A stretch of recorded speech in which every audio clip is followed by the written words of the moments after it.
In the world of fighter jets, giants usually rule the sky. The American F-35, the Russian Su-57, and the Chinese J-20. These are machines built by superpowers with massive budgets. They are designed to be the biggest, fastest, and most powerful. But from the cold north of Europe, a different kind of predator has emerged. The Saab JS-39 Gripen taking off from a snowy runway. It comes from Sweden, a country known for its neutrality and clever engineering. This jet is the Saab JS-39 Gripen. The name Gripen means the Griffin, with the body of a lion, the head of an eagle, and the wings of an eagle. It's a fitting name for a jet that combines raw power with sharp intelligence, a true hybrid of capabilities. The Gripen was born from a unique Swedish philosophy of defense. Sweden is not a member of a large military alliance like NATO, at least not historically. Its position is now shifting. For decades, it had to plan on defending itself alone against a potential invasion from a much larger neighbor like the Soviet Union. The heart of the Gripen, especially the newer Gripen E and F model, is not just its powerful engine but its incredibly advanced brain. While other fighters focus on raw speed or stealth, Saab focused on creating the smartest jet in the sky. It features what is known as a federated avionics architecture. This sounds complex, but the idea is simple and brilliant. In most jets, flight-critical systems and mission systems like weapons and sensors are all tangled together in the software. Updating one part can create bugs in another, requiring years of testing. The Gripen, however, keeps them separate. This means the mission systems can be upgraded quickly and safely, almost like updating an app on your smartphone without risking the systems that keep the plane flying. This clever software design gives the Gripen a massive advantage.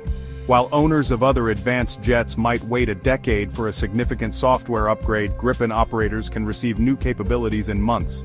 This allows the jet to adapt rapidly to new threats.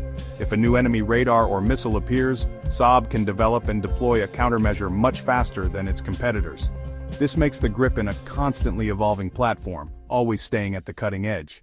One of the Gripen's most feared capabilities is its mastery of the invisible battleground, electronic warfare.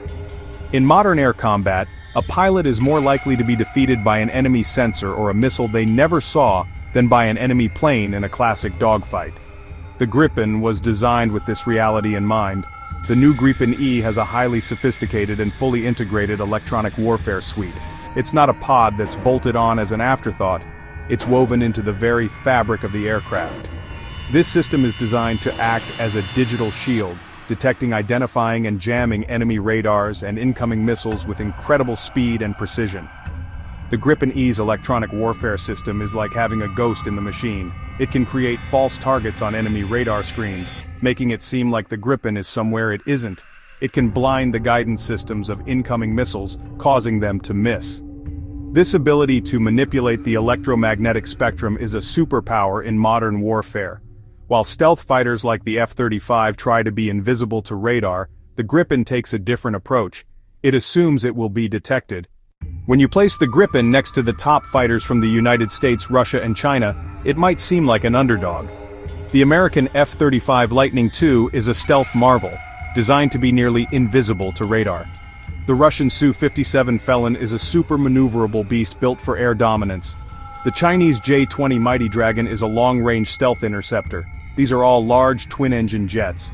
The Gripen, by contrast, is a light single-engine fighter. On paper, it might look outmatched. But this comparison misses the point of the Gripen's design. It wasn't built to beat these jets in a one-on-one cage match based on their rules. It was built to win the war in a smarter way. Let's compare it to the F-35. The F-35's greatest strength is its stealth. But this stealth comes at a staggering cost, both to buy and to fly. The Gripen E takes a different approach. It carries the Meteor, a long-range air-to-air missile that many consider the best in the world. Paired with its powerful radar and sensor fusion, a Gripen can potentially detect and shoot at an F-35 from beyond visual range. In war games, Gripens have famously shot down more advanced fighters by using their superior situational awareness and networking to get the first shot. The Gripen's strategy is not to hide, but to see and shoot first from a long way away, using superior data and weapons. Against the Russian and Chinese jets, the Gripen's strengths are different but equally valid. Fighters like the Su-57 are known for their incredible agility, or super maneuverability. In discussions about modern military hardware, we often get lost in the amazing technology and honestly, Forget about the most important number, the price tag. A fighter jet is useless if you can't afford to buy it, and even more useless if you can't afford to fly it.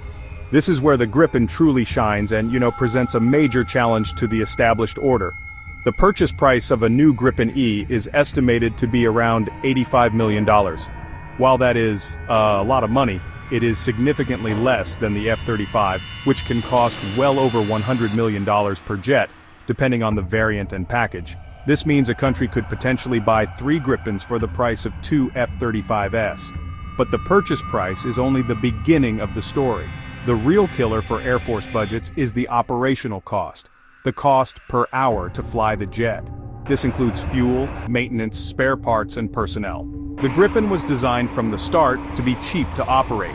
It is estimated to cost less than $10,000 per flight hour. Some estimates have even placed it below $8,000. Compare that to the F-35, which costs over $40,000 per hour to fly. This is honestly a staggering difference. An Air Force can fly a Gripen 4 times as often as an F-35 for the same amount of money. So why are countries, especially smaller and medium-sized ones, choosing the Gripen over more famous American jets, European jets, Russian jets? The decision goes beyond just the technical specifications or, the price tag. It's about strategic independence, long-term partnership, and a defense philosophy that really aligns with their own needs. When a country buys fighter jets, it's not just buying a piece of hardware. It is actually entering into a multi-decade political and industrial relationship with the seller nation. For many countries, the prospect of being tied to a superpower like the United States, Russia, Sweden, and Saab offer a different kind of deal. Sweden has a long history of neutrality and is not seen as a global power with an agenda to push. Buying Gripens is seen as a less politically complicated choice. Saab is also famous for its willingness to offer generous technology transfer and local production deals. When Brazil bought the Gripen, the deal included Brazil and Sweden flags side by side a contract to build a significant portion of the aircraft in Brazil. The Gripen is not just a concept on a drawing board, it's a proven system with a growing list of international operators. Each country that flies the Gripen has its own reasons, but they share a common thread: the need for a capable, affordable, and independent air defense solution. The Swedish Air Force is the primary operator. They've pushed the aircraft to its limits, perfecting dispersed operations from highway strips and proving its effectiveness in harsh Scandinavian conditions. Sweden now flies the advanced Gripen E, the Czech Republic, Hungary, both early NATO adopters. They chose the Gripen over American and other European options. For them, it was a cost-effective modernization that met NATO commitments. South Africa was an early export customer, modernizing its post-apartheid air force, valuing versatility and the technology transfer package. Brazil made a landmark pick. In 2014, Thailand operates a Gripen squadron paired with Saab's Ariete AEW and C. The Gripen is proving its worth. At first glance, it seems strange that a small Swedish fighter could worry military planners in Washington, Moscow, Beijing. Superpowers have thousands of fighters, bombers, and a global military footprint. The Gripen is not a threat in the sense that it could win a direct war against them. Instead, the Gripen is a disruptive threat. It challenges the business model and the strategic assumptions that underpin superpowers' dominance of the global arms market, and by extension, their influence. It represents a democratization of advanced air power, and that is what makes them nervous. The first reason is economic. The United States in particular dominates the high-end fighter jet market. The F-35 program is not just a military project, it's a massive industrial and geopolitical enterprise. Every time a country chooses the Gripen over the F-35, or an F-16, it's a direct blow to that enterprise. It's billions of dollars in sales lost, and it's a weakening of the vast network of alliances built around American hardware.